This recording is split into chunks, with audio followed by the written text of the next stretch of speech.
Ça serait un peu remontant. Comme ça, on remonte. Voilà. Remonte là un peu, quand tu vas faire les moutures, elle va revenir en place. Voilà. Triche un peu, donne-toi de l'aisance pour travailler. Le forgeron, il travaille à la commodité du forgeron. C'est mieux.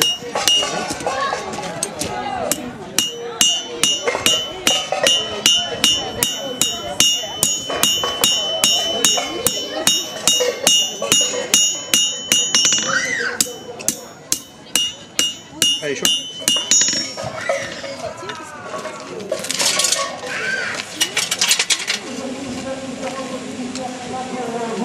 Moi j'ai du tube mais qui est épais en peu là.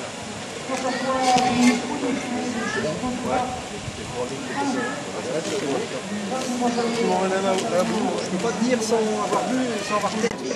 On n'essaye pas, on fait, qui dit le maître de son. C'est pas pareil. Ouais.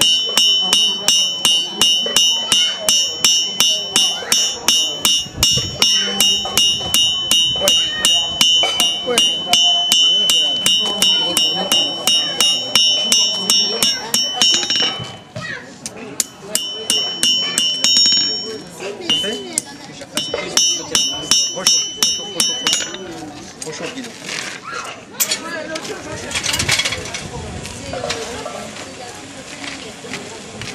Non, pas trop fort. Tu laisses du charbon allumé. Tu remets du charbon dessus. Comme ça, ta chauffe, elle va faire. En haut, elle est différente.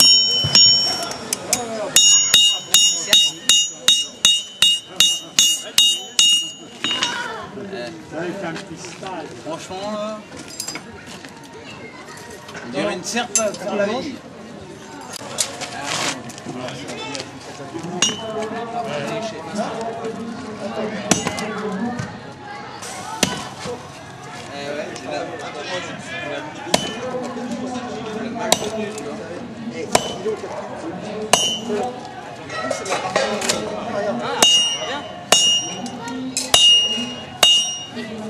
Plus à la base. Qu'est-ce que tu dis? Chauffe la queue du gilet. Hein?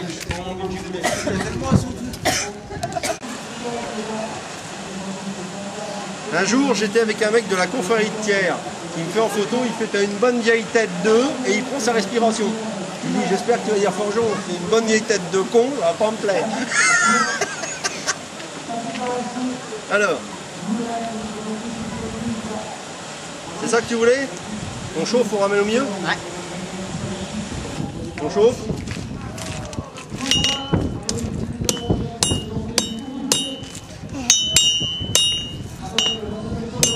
Ah putain, il est chaud. J'ai pris un bout sur le doigt. Ça pique un peu, hein. Ça pique un peu. Alors on se détend. Surtout on reste tranquille. J'aime On bien ça. réchauffe. On Pourrir réchauffe. le truc et le laisser vers la fin. J'aime bien ça, pourrir le truc et te laisser finir. Non, j'ai pas dit ça. T'es un enfoiré. Ouais.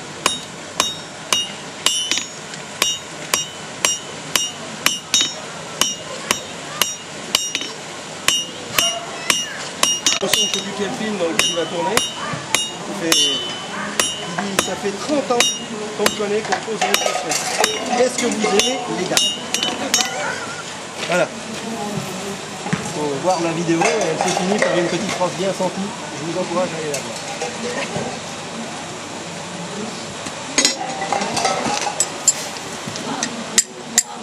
Oui. Allez. Non, enlève ton doigt. Tiens bien.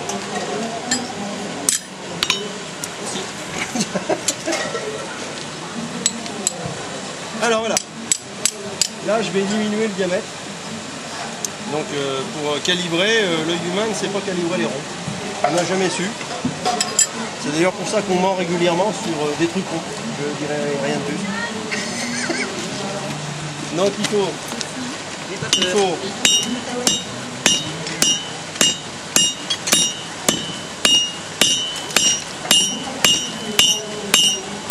on sait calibrer que les carrés. Donc quand il y a des angles difficiles, le cerveau calcule les angles plus facilement. Donc là, j'ai diminué le diamètre. Je vais dans la foulée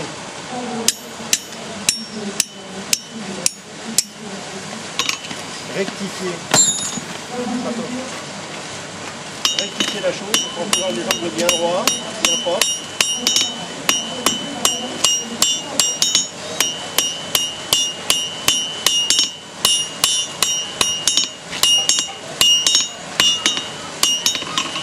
Hop, on rechauffe.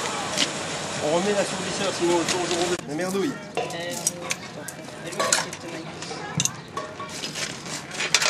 Voilà ça. Attention à tes mains.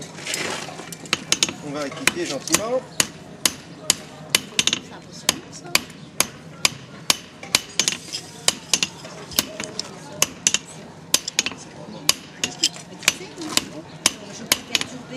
Vas-y, je t'en prie. L'assourdisseur, là, explique-toi. Eh bien, c'est tout simple. L'enclume est d'une masse d'acier ou de fonte à cirer. Et le souci qu'on a avec cette masse-là, c'est que cette masse-là, elle résonne comme une cloche d'église. Si tu mets un aimant sur chaque côté d'une cloche d'église et que tu mets de la chaîne qui pendouille, la vibration se partage entre tous les maillons qui vibrent entre eux. Et donc,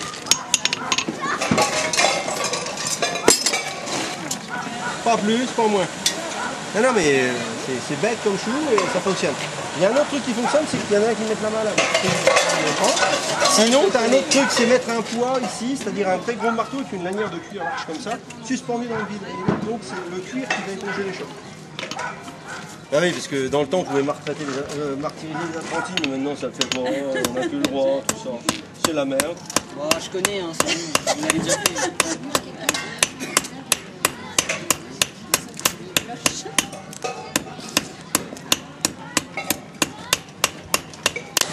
Car à la bonne température, il est malléable simplement.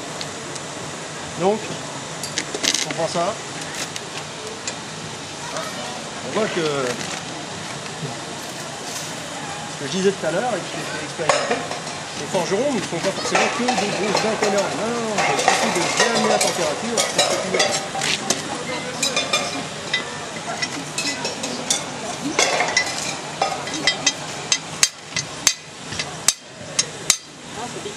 Oui, ça pique. Tu vas te faire une vibration ailleurs, tu vas penser à faire. C'est dans les normes de sécurité. Je suis pas sûr, non, mais c'est pas grave. Hein. Alors bizarre, hein? On continue dans la joie et la bonne humeur, on rechauffe, on reprend gentiment. Et ensuite on va régulariser sur l'enclume. D'accord? Regarde, on va prendre, regarde.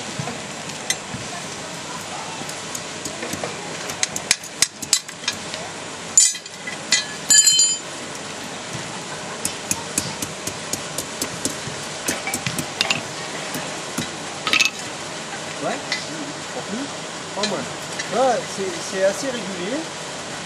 Alors tout à l'heure, c'était vraiment un paquet de nouilles.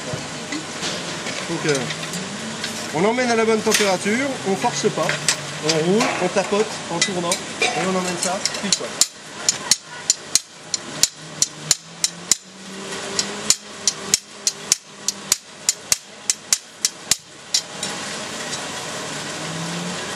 Je vais y arriver. C'est chaud.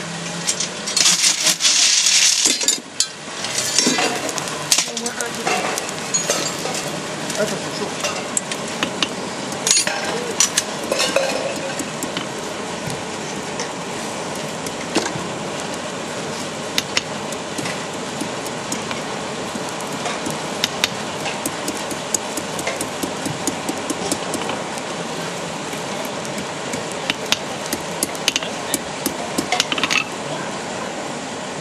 Donc on rechauffe gentiment.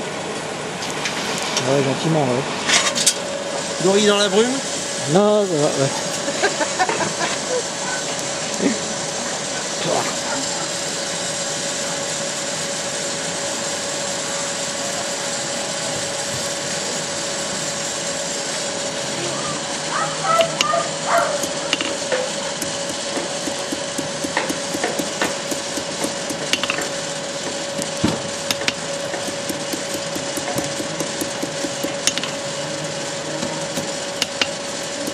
Exactement.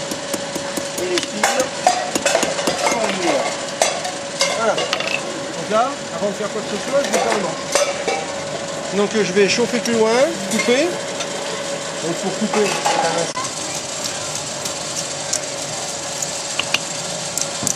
Putain, le con.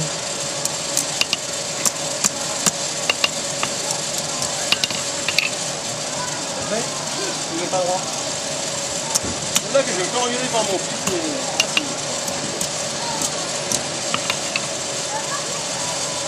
Ouais, approbation du conseil. Donc la poignée là. Alors, même cause, même punition. Maintenant que la bête est préparée, l'objectif est de donner la voie au tire-bouchon. D'après vous, qu'est-ce qui peut me servir à donner l'espace entre les skis et ce fameux tire-bouchon? Ton doigt. Mon doigt. Non, non, je ne sais pas. Je ne veux pas essayer. J'ai essayé tout à Bah, l'heure. je tente, hein. Il y en a plein la table. Hein. Ouais, aussi. Il y a tout simplement un couteau. Parce que si on surchauffe, et comme j'entends souvent, une tenaille, tirer dessus. Si on chauffe la pointe, le problème c'est qu'elle n'est pas partie de la même épaisseur. Et donc, n'étant pas partie de la même épaisseur, elle réagit différemment. Ce qui est le plus fin qu'on a plus, c'est le plus rapide. Et donc il faut qu'on ait une tire constante pour rentrer dans une épaisseur. Donc tout simplement avec le couteau. Donc là je vais chauffer la bête, j'ai plus besoin de mon marteau. Chauffer la bestiole. Utiliser un couteau qui ne coupe pas, donc on est très fiers quand c'est son premier. Hein, Tu vois le couteau. Bon. Avec de l'acier archéologique. Attention, trouvé dans des vestiges. On n'a pas le droit de le faire. Mais c'est pas de l'acier. On est très fiers d'avoir ça au début. Et puis après on est content de l'avoir pour le reste. Alors, l'objectif est de trouver une tenaille qui tient bien la bête. Voilà. De chauffer de façon homogène toute la spire. Quand celle-ci est chaude, on la présente sur l'enclume et on fait le geste du motard. Gaz par gaz, gaz par gaz. Pareil. Okay. Donc je présente l'enfant à sa mère et je fais par gaz, gaz, par gaz, gaz, par gaz, gaz, par gaz, gaz, par gaz, par gaz, par gaz. Il tourne en même temps.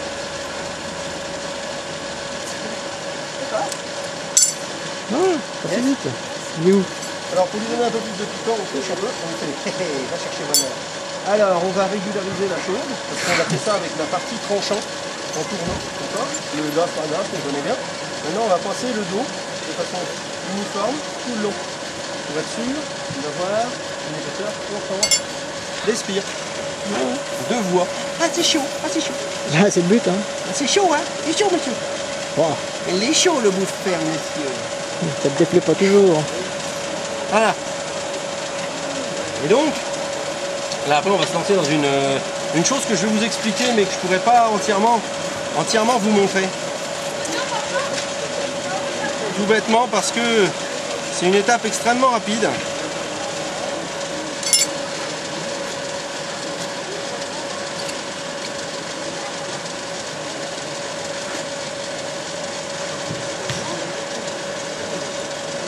C'est une étape extrêmement rapide à exécuter une température extrêmement précise aussi. Et donc, pour tout vous dire, je vais vous l'expliquer et vous allez la voir faire très très vite. Parce qu'en cours d'exécution, je n'ai pas le choix. Il faut que j'aille extrêmement vite. Donc je vais approcher du charbon, je vais chauffer la pièce à une couleur très précise. C'est-à-dire marron dans le noir. Et là, tel que vous pouvez le constater, on a une luminosité quand même assez sympa. Hein, pour un des premiers jours du mois d'avril. Donc pour faire du noir, eh ben, je vais me faire une chambre noire. Je vais chauffer la pièce en me méfiant car la pointe, je vous l'ai dit tout à l'heure, elle a tendance, merci Adrien, elle a tendance à chauffer plus vite qu'au-delà. Alors là je chauffe, je me méfie de la pointe qui chauffe plus vite que le reste. Je me mets dans le noir. Là je suis trop chaud, ça paraît orange dans le noir. Et donc ma température n'est pas bonne. Je chauffe gentiment la chose. Je recommence. Là je suis à marron. Donc je fais 1, 2, 3. Dans l'eau. Soleil. C'est difficile, celle-là elle est facile à faire. J'ai pas pu m'empêcher, elle est plus forte que moi. Bon, je recommence. Je refais la même chose, 3 fois de suite. Car l'acier que j'ai manipulé et donc martelé plus d'un côté que de l'autre, car l'enclume renvoie moins que le marteau, eh bien, il ne faut pas qu'il se déforme, il faut qu'on lui rende ses propriétés ressort, si on veut que le tire-bouchon fonctionne et ne casse pas quand on s'en sert dans une bouteille. Et de 2. Et la troisième pour le fun. Même cause, même punition. On chauffe, on se brûle un peu, mais on n'aime pas. Je vous rassure, c'est du bonheur. Surtout quand ça s'arrête. On chauffe. On vérifie la température. On est pas mal. En toute logique, je vais le poser quelques secondes. On les tapoyer rapidement, sans contrainte. Dans la foulée, je le prends, j'arrête la température, et tel qu'il est là, il est très conservé. On va là.